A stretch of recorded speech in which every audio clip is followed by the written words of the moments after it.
Hi, today is Wednesday, June 3rd, and I'm going to read you a chapter of Charlie and the Chocolate Factory by Roald Dahl. We are on chapter 24, which is called Veruca in the Nut Room. Mr. Wonka rushed on down the corridor. The nut room, it said in the next door they came to. All right, said Mr. Wonka. Stop here for a moment and catch your breath, and take a peek through the glass panel of this door. But don't go in.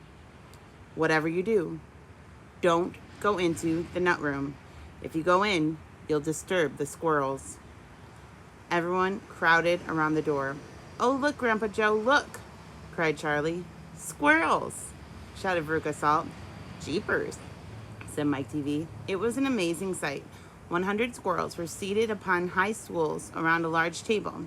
On the table, there were mounds and mounds of walnuts, and the squirrels were all working away like mad, shelling the walnuts at a tremendous speed. These squirrels are specifically trained for getting the nuts out of walnuts, Mr. Wonka explained. Why use squirrels? Mike TV asked. Why not use Oompa Loompas? Because, said Mr. Wonka, Oompa Loompas can't get walnuts out of walnut shells in one piece. They always break them in two. Nobody except squirrels can get walnuts whole out of walnut shells every time. It is extremely difficult, but in my factory, I insist upon using only whole walnuts. Therefore, I have to have squirrels to do the job. Aren't they wonderful, the way they get those nuts out? And see how the first tap each walnut with their knuckles to be sure it's not a bad one? If it's bad, it makes a hollow sound, and they don't bother to open it. They just throw it down the garbage chute. There, look. Watch that squirrel nearest us. I think he's got a bad one now. They watched the little squirrel as he tapped the walnut shell with his knuckles. He cocked his head to one side, listened intently, then suddenly he threw the nut over his shoulder into a large hole in the floor. Here's the picture.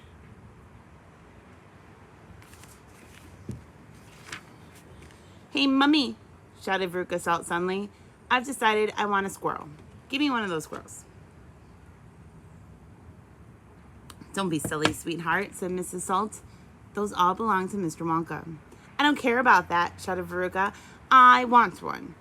All I've got at home is 2 dogs and 4 cats and 6 bunny rabbits and 2 parakeets and 3 canaries and a green parrot and a turtle and a bowl of goldfish and a cage of white mice and a silly old hamster. I want a squirrel. All right, my pet, Mrs. Salt said soothingly. Mummy will get you a squirrel just as soon as she possibly can. But I don't want any old squirrel, Veruca shouted. I want a trained squirrel. At this point, Mr. Salt, Veruca's father, stepped forward. Very well, Wonka, he said importantly, taking out a wallet full of money. How much do you want for one of those crazy squirrels? Name your price. They're not for sale, Mr. Wonka answered.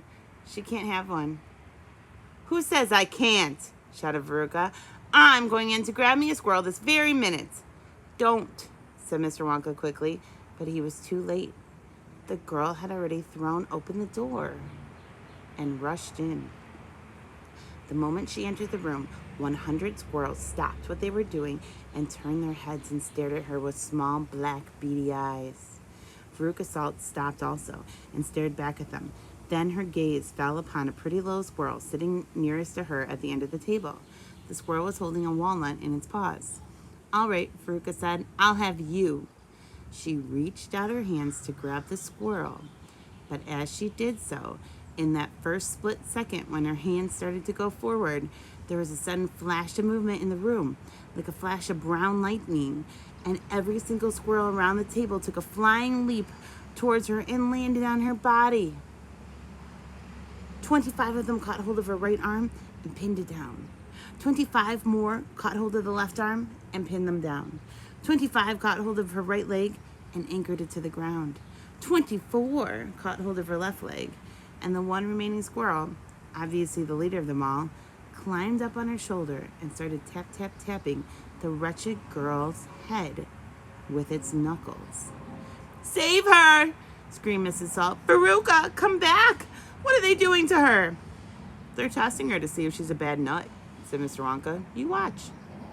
Veruca struggled ferociously, but the squirrels held her tight and she couldn't move. The squirrel on her shoulder went tapping on the side of her head with her knuckles.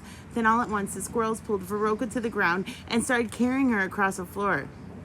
My goodness, she is a bad nut after all, said Mr. Wonka. Her head must have sounded quite hollow. Veruca kicked and screamed, but it was no use. The tiny, strong paws held her tightly, and she couldn't escape. Where are they taking her? Shrieked Mrs. Salt. She's going where all the other bad nuts go, said Mr. Willy Wonka. Down the garbage chute. By golly, she's going down the chute? Said Mr. Salt, staring through the glass door at his daughter. Then save her, cried Mrs. Salt. Too late, said Mr. Wonka. She's gone.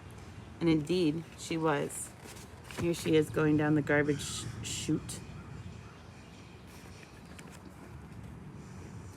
But where? Shrieked Mrs. Salt, flapping her arms. What happens to the bad nuts? Where does the chute go to? That particular chute, Mr. Wonka told her, runs directly into the great big main garbage pipe, which carries away all the rubbish from every part of the factory.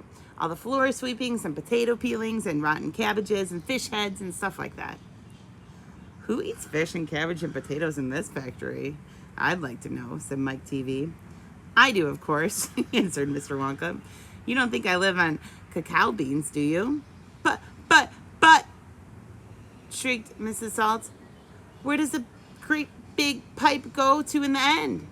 Why, to the furnace, of course, Mr. Wonka said calmly. To the incinerator. Mrs. Salt opened her huge red mouth and started to scream. Don't worry, said Mr. Wonka. There's always a chance that they've decided not to light it today. A chance? Yelled Mrs. Salt. My darling Veruca, she'll be sizzled like a sausage. Quite right, my dear, said Mr. Salt. Now see here, Wonka, he added. I think you've gone just a shade too far this time. I do indeed. My daughter may be a bit of a frump. I don't mind admitting it, but that doesn't mean you can roast her to a crisp. I'll have you know I'm extremely cross about this. I really am. Oh, don't be cross, my dear sir, said Mr. Wonka. I expect she'll turn up again sooner or later. She may not even have gone down at all. She may be stuck in that chute just below the entrance hole. And if that's the case, all you'll have to do is go in and pull her out again. Hearing this, both Mr. and Mrs. Salt dashed into the nut room and ran over to the hole in the floor and peered in. Veruca! Shouted Mrs. Salt. Are you down there? There was no answer. Mrs. Salt bent further forward to get a closer look. She was now kneeling right on the edge of the hole with her head down and her enormous behind sticking up in the air like a giant mushroom. It was a dangerous position to be in. She needed only one tiny push, one gentle nudge in the right place, and that is exactly what the squirrels gave her. Over she toppled into the hole head first, screeching like a parrot. So here she is. Good gracious me, said Mr. Salt as he watched his fat wife go tumbling down the hole. What a lot of garbage there's going to be today. He saw her disappearing into the darkness. What it's like down there, Angina? He called out. He leaned further forward. The squirrels rushed up behind him. Help, he shouted, but he was already toppling forward. There he is. And down the chute he went, just as his wife had done before him, and his daughter. Oh dear, cried Charlie, who was watching with the others through the door. What on earth is going to happen to them now? I expect someone will catch them at the bottom of the chute, said Mr. Wonka. But what about the great Fury incinerator? Asked Charlie. They only light it every other day, said Mr. Wonka. Perhaps this is one of the days when they let it go out. You never know. They might be lucky. Shh, said Grandpa Joe. Listen, here comes another song. From far away down the corridor came the beating of drums. Then the singing began. Veruca Salt, Veruca Salt, the little brute has gone down the garbage chute. And as we very rightly thought that in a case like this we ought to see the thing completely through, we polished off her parents too. Down goes Veruca down the drain, and here perhaps we should explain that she will meet as she descends a rather different set of friends to those that she has left behind. There won't be nearly so refined a fish head, for example, cut this morning from a halibut. Hello, good morning, how'd you do? How nice to meet you, how are you? And then a little further down, a mass of others gather round a bacon rind, some rancid lard, a loaf of bread gone stale and hard, a steak that nobody could chew, an oyster from an oyster stew, some liver worse so golden, old and gray. One smelled it from a mile away. A rotten nut, a reeky pear, a thing the cat left on the stair, and lots of other things as well, each with a rather horrid smell. These are Veruca's newfound friends that she will meet as she descends, and this is the price she has to pay for going so very far astray. But now, my dears, we think you might be wondering, is it really right that every single bit of blame and all the scolding and the shame should fall upon Veruca Salt? Is she the only one at fault? For though she's spoiled and dreadfully so, a girl can't spoil herself. You know who spoiled her then. Ah, who indeed? Who pandered to her every need? Who turned her into such a brat? Who are the culprits? Who did that? Alas, you needn't look so far to find out who these sinners are. They are, and this is very sad, her loving parents, Mom and Dad.